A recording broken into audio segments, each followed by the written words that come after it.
Olá, assombrados! Eu sou a Ana Paula e vou contar um relato para vocês neste tipo ao vivo de hoje. Tudo bem? Espero que sim. Já vou pedindo para você deixar o seu like neste vídeo e não se esquecer de dar aquela fuçadinha na lojaassombrada.com.br a hora que você terminar esse relato. Tá bom? Então vamos lá que o relato hoje é longo. E é este daqui, possessão em série. 3 pessoas possuídas no mesmo dia na escola. Possessão, será? Vamos lá. Olá, olha que chique. Olá, senhora Lazarine Fornazari. Olha que chique. E demais assombrados. Acompanho você, Ana, e o Matheus desde o ano de 2010. 2010? Acho que era sobrenatural.org ainda. E tinha alguns relatos meus, olha lá, no antigo sobrenatural.org. Esse relato que envio aqui, eu já havia enviado anteriormente há anos e não foi lido. Mas agora reenvio, melhor narrado e com um breve relato bônus ao final, em certa medida relacionado com esse. Eu vou começar o relato com todos os nomes já trocados, que tem a ver com possessão de um aluno na minha turma no ensino fundamental. Tudo aconteceu no ano de 2012, em uma escola pública de uma cidade da região metropolitana de Belém, no Pará. Cidade que não vou identificar por conta de ser um fato relativamente recente e envolver várias pessoas. Naquela época eu estava na antiga 8ª série do ensino fundamental, atualmente chamado de 9º ano. A escola não ficava longe da minha casa e por conta disso eu podia ir caminhando até lá. Eu estudava desde sempre no turno da tarde. Saía de casa por volta da 1h e chegava na escola antes da campainha tocar. O sinal que permitia aos alunos a subida para suas salas, né? Bom, no dia em que tudo ocorreu, eu havia, como sempre, chegado antes da campainha. Estava conversando com os meus 2 amigos mais próximos da minha turma, Edilson e Jadson, que também chegavam mais cedo. A maioria da turma chegava depois da campainha, por conta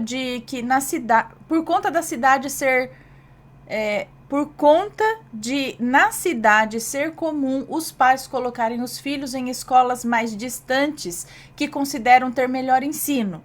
A maioria dos alunos da escola tinham que pegar ônibus para chegar até lá e moravam em regiões periféricas do município. Mas tinha alguns alunos que, mesmo chegando após o sinal, ainda demoravam para ir para a sala, pois ficavam conversando pela escola. No caso da minha turma, esse pessoal era daqueles do fundão, sabe? O Henrique era um desses. Quando o sinal tocou naquela tarde, o que se dava por volta da 1h30 da tarde, Edilson, Jadson e eu subimos para a nossa sala, que ficava no 2º andar da escola. Mas ao chegarmos na sala de aula, vimos algo incomum. Henrique já estava lá, sentado em sua cadeira, na parte lateral da sala e não no fundão, onde geralmente ficava. Estava de cabeça baixa, entre os braços na parte da Estava com a cabeça baixa entre os braços, na parte da carteira que usamos para sustentar o caderno. Era muito estranho ele já estar lá. Primeiro pelo fato de não termos visto ele subir, mesmo que tenhamos ficado próximo da escada desde quando chegamos. Segundo, por conta de que o inspetor dos corredores, ele não permitia a subida de ninguém antes do sinal. E ele era rígido com isso. Edilson e eu fomos até o Henrique perguntar se estava tudo bem. Ele levantou a cabeça para responder e percebemos que ele estava muito pálido. Ele era pardo, mas estava muito pálido. A resposta que Henrique deu foi que estava bem, apenas com dor de cabeça. Insistimos perguntando se ele estava mesmo bem e questionamos se ele não achava melhor ir até a secretaria falar com alguém. Talvez pedir para ser liberado e voltar para casa. Ele disse que não precisava e voltou a baixar a cabeça entre os braços. Edilson, Jadson e eu escolhemos os nossos lugares e depois descemos para o térreo.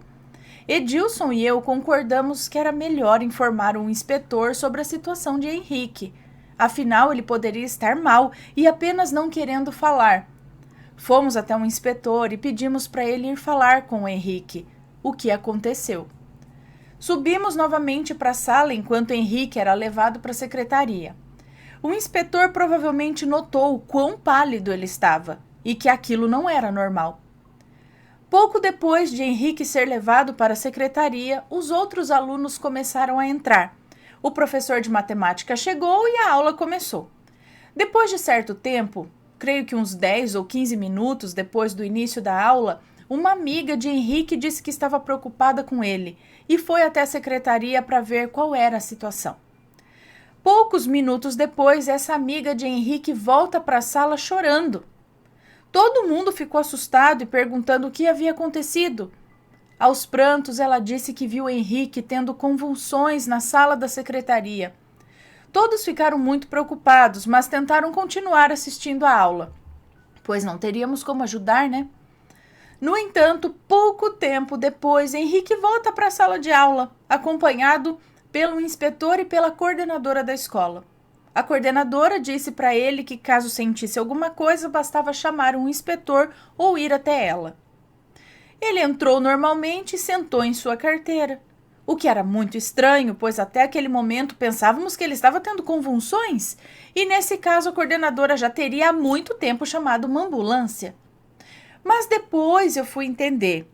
Na verdade, ouvi a própria coordenadora cochichando, né? O motivo dele ter voltado para a sala, que comento logo mais. Após decorridos mais alguns minutos da aula de matemática, o Henrique levantou, foi até um colega que estava sentado em uma cadeira da primeira fileira, sem nem olhar para o colega, pediu um lápis. Nesse momento, eu já tinha voltado a minha atenção para Henrique, mas nem imaginava o que estava acontecendo. Pouco antes de Henrique conseguir pegar o lápis, o colega se negou a entregar o objeto e o lançou para o fundo da sala, chamando a atenção de todo mundo. Foi nesse momento que Henrique se jogou no chão, se debatendo e empurrando as carteiras. Exatamente quando isso começou, o inspetor abriu bruscamente a porta da sala. Parecia até que ele já estava esperando isso acontecer.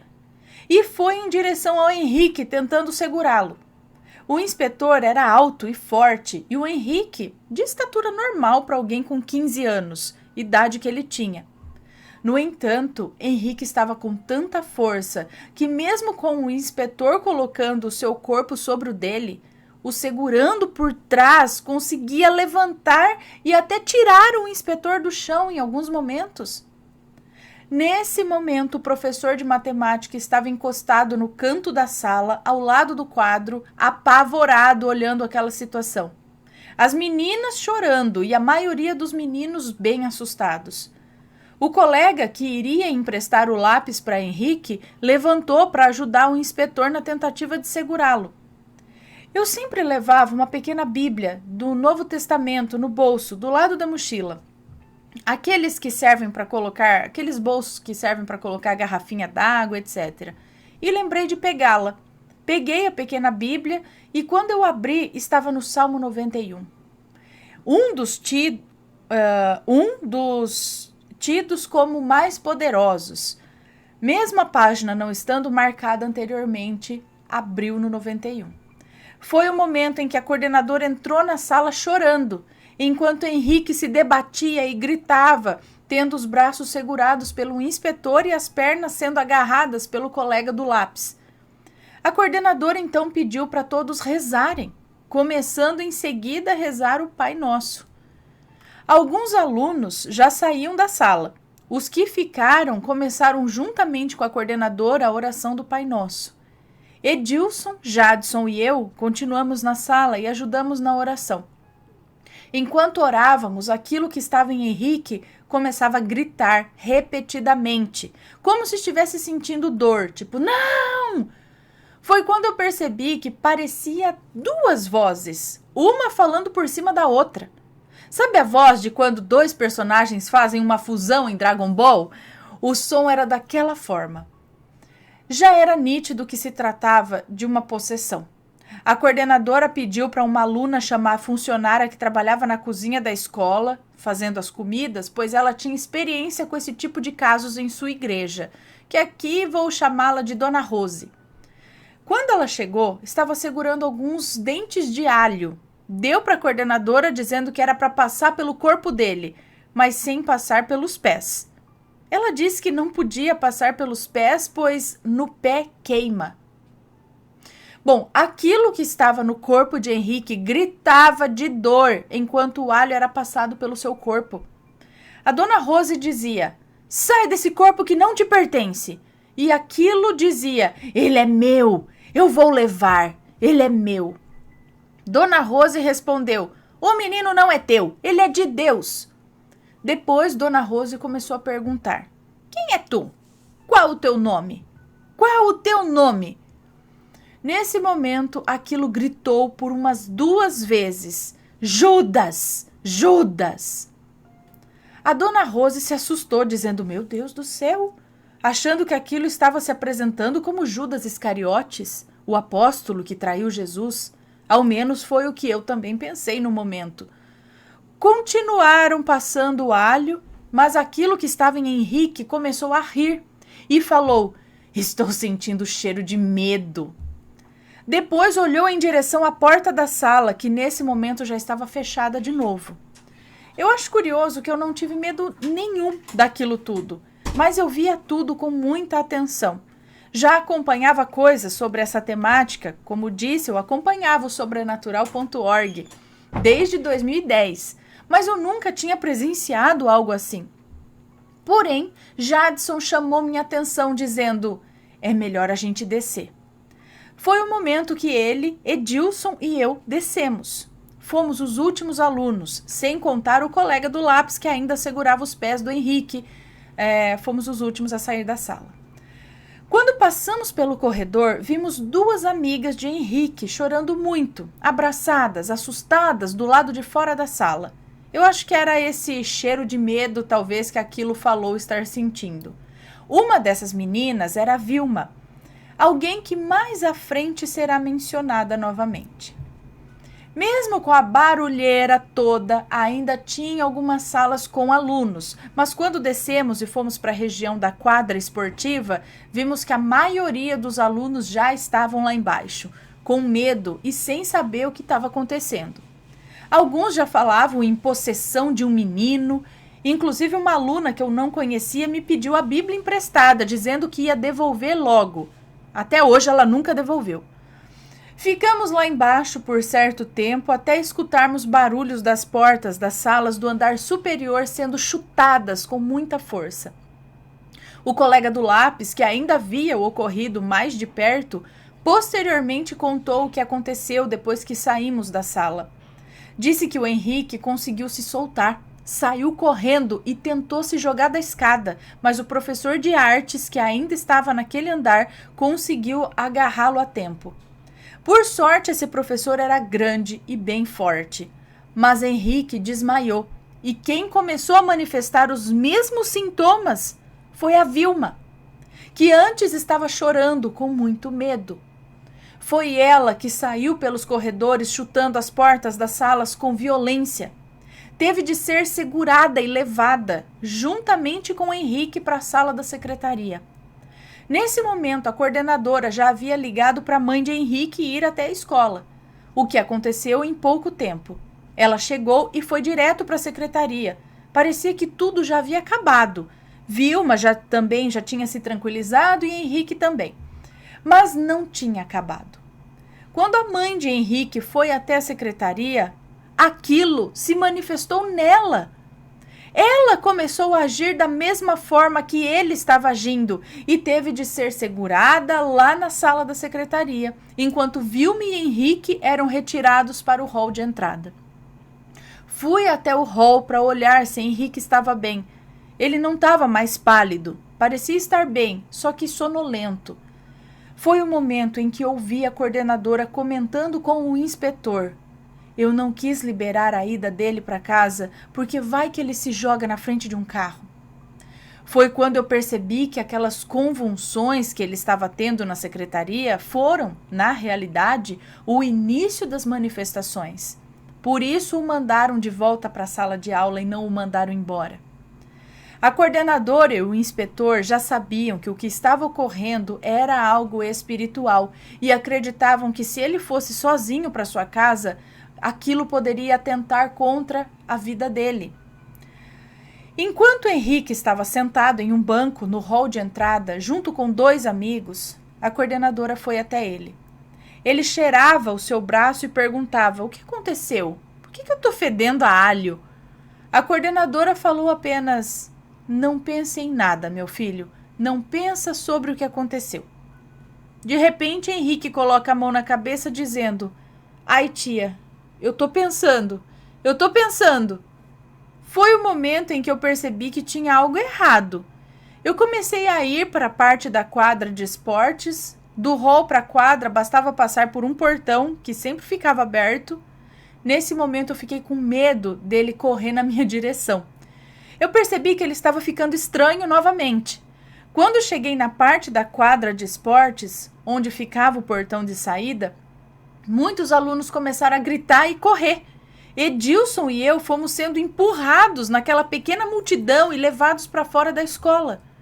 Assim que saíram os últimos alunos daquela multidão, o portão foi fechado bruscamente pelo porteiro. Depois disso, foi possível ouvir barulhos de socos fortes no portão, que era de metal. Edilson e eu ficamos por cerca de uns 30 minutos na frente da escola, mas Jadson preferiu ir embora antes. Vimos que o pastor que morava ao lado da escola foi chamado para lá. Em seguida, nós fomos embora. No dia seguinte, teve aula normalmente, mas o clima estava muito tenso. Assim que entramos na sala, a vice-diretora entrou e fez uma pequena fala sobre o ocorrido. Disse que tínhamos que respeitar as religiões de todos, que não deveríamos mais comentar sobre o caso e que quando Henrique voltasse para as aulas, não deveríamos ficar perguntando sobre o acontecido.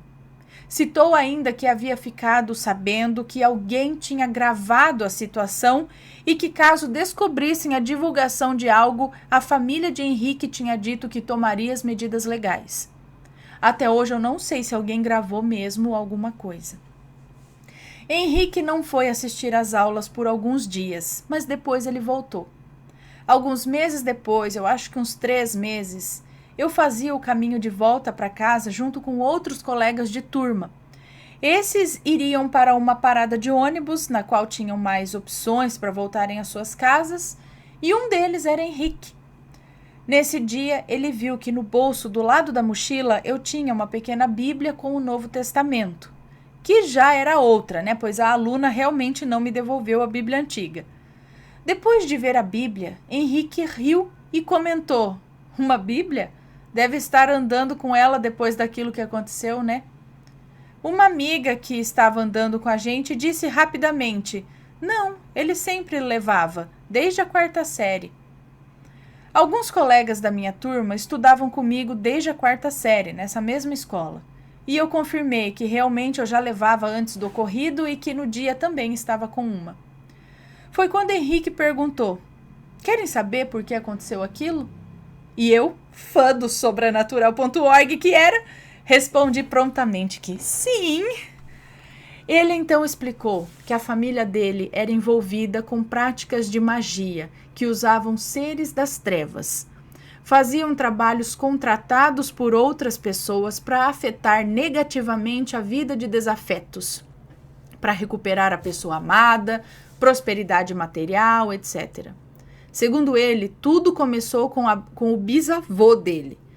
O seu bisavô começou o pacto com uma entidade, a qual prometeu servir até sua 4ª geração. Ou seja, não prometeu que apenas ele serviria, mas seus descendentes também teriam essa obrigação. O trato terminaria apenas com os filhos de Henrique, e eles cumpririam as práticas. O avô de Henrique cumpriria as práticas, bem como sua mãe, mas Henrique havia começado a frequentar uma igreja cristã, o que pelo trato era proibido. O ser que havia feito o trato com o bisavô de Henrique começou, por causa disso, a se manifestar furioso. Dizia que Henrique estava o traindo. Nesse momento eu entendi que quando o ser gritava "Judas, Judas", Ele não estava se apresentando como tal, mas estava chamando Henrique de Judas, o tratando como um traidor.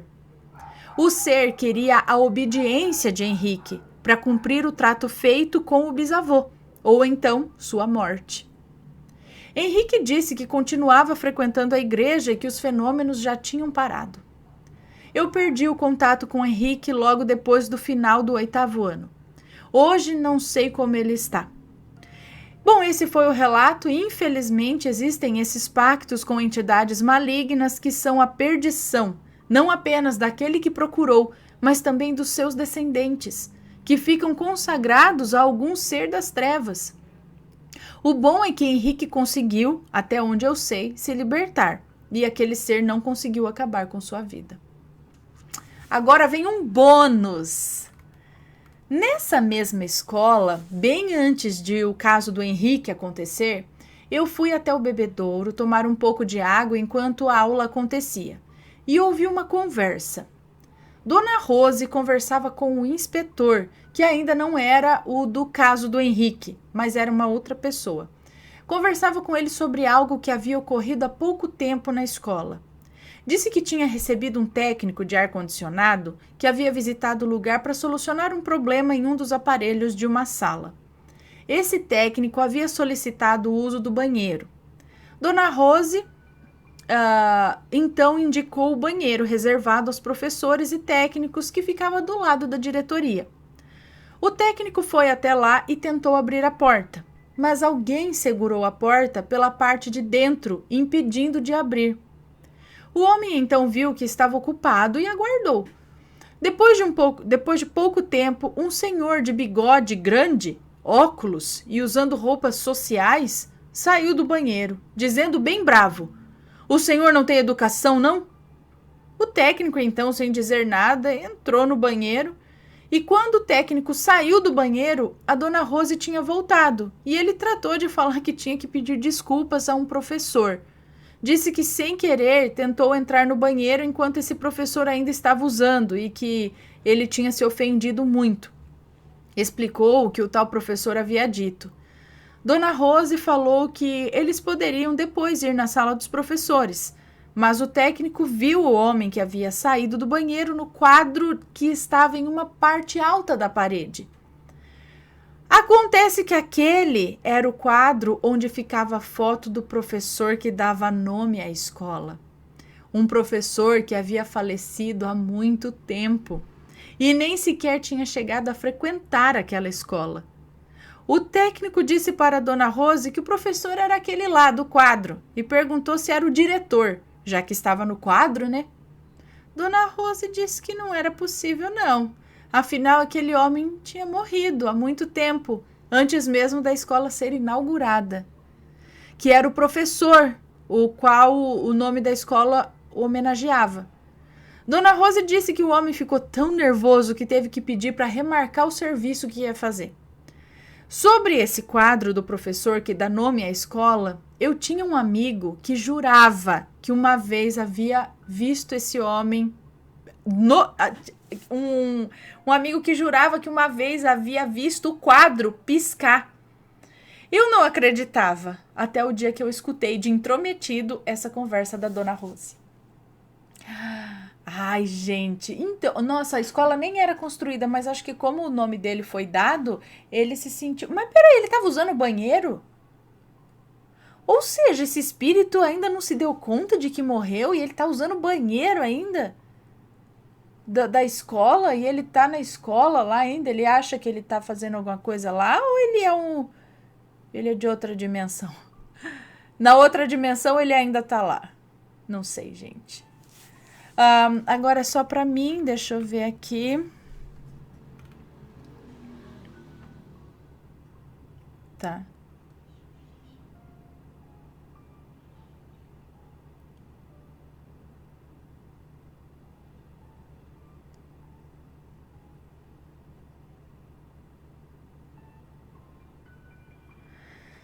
Tá bom.